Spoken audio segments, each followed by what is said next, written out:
Hi, welcome. This is Rani and welcome to my channel. We are exploring the Power of Systems book, and this week I am going to look into the rest of the chapters, which is 14 to chapter 21. So let me ask you a question. Are you performance driven or are you justification driven? Here's the thing. Everyone talks about human performance, right? You can go for human performance training, you never go for human explanation training. So what the power of systems are helping us shift is shifting gears from being explanation driven, like our stories or why this is not possible, to a system of workability or the system paradigm. So I would love to share a quote with you by Werner Erhard. It is important that you get clear for yourself that your only access to impacting life is action. The world doesn't care what you intend, how committed you are, how you feel, or what you think. And certainly, it has no interest in what you want or don't want. Take a look at life as it is lived and see for yourself that the world only moves for you when you act, not when you think about acting, when you are contemplating about acting, but actually when you act. This is really powerful. So in this video, I'm going to share with you 5 of my key takeaways from these 7 chapters. So the first one is flip it and reverse it.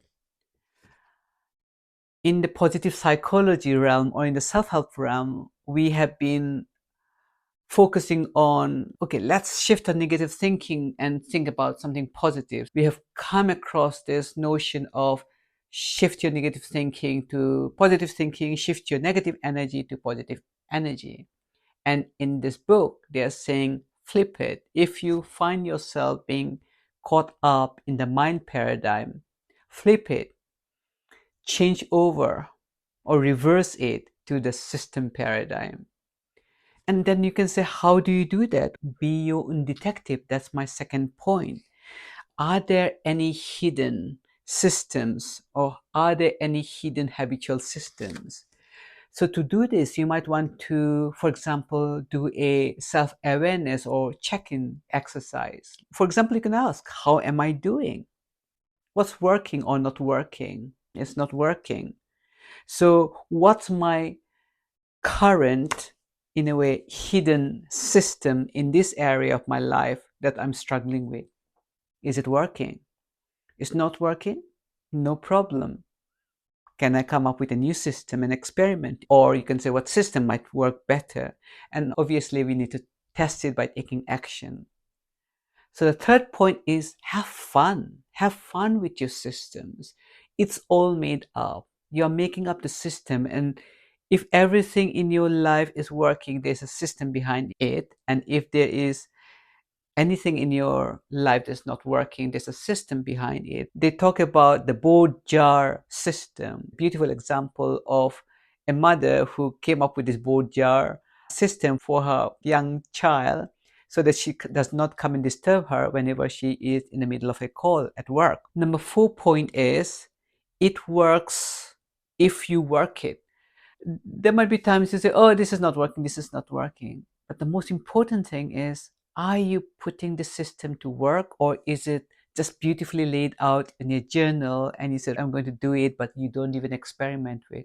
So system definitely works if you work it. And if you have been consistently working a system but it's not working, meaning this current system doesn't work, time to change the system. And number 5, and the final point, you don't have to fix the psychology piece first to make your life work. Back in my NHS days, when I was working for the National Health Service, there used to be long waiting lists for psychology, maybe sometimes even 18 months. Someone could either wait and wait for the psychology sessions to start in order to make their life better, or they could get started now. So in the Power of Systems book, they're saying you don't have to figure it all out yourself. And you definitely don't have to solve the psychology piece first and try to be your own psychologist. I would say leave it to your psychologist, leave it to your therapist. But in terms of general living, when you are getting caught up in something, rather than trying to fix your psychology or try to find out, like, why am I like this? Just shift gear, just simply flip it and reverse it and look at your systems and tweak your system. A very quick story I want to share here is my own realization about the lack of a mid-afternoon system for me. So in the morning, I have a beautiful system. I wake up in the morning, I make sure I take my steps, even if it's for 5 minutes, by jumping on the treadmill. As soon as I get up and come downstairs and have a glass of water, and then I also read a book. And then I just go on and open my journal and write down whatever makes sense to me and whatever I connect with. So, anyway, I have a great system, and the system works throughout the morning. What I have noticed is come mid afternoon, like about 4 o'clock, my energy dips, and I also realize that my state of mind also dampens. And if something happens, it's very possible that I would be reacting rather than responding. And my old system in mid-afternoon is that I just carry on working non-stop. And I'm thinking about the next thing to do and the next thing to do. And today I created this new system about just pausing for 2 minutes, putting my timer on, closing my eyes, and taking some deep breaths. Again, realigning to what I stand for, my values, my spirituality. And from that place, start showing up again. Call it a sitting siesta system. I don't have to lie down necessarily. I could lie down if I wanted to, but I could just pause, put the timer on, and have this slowing down system. And then from there, I am more likely to be responding rather than reacting. So I hope that you find this useful. See you in the next video.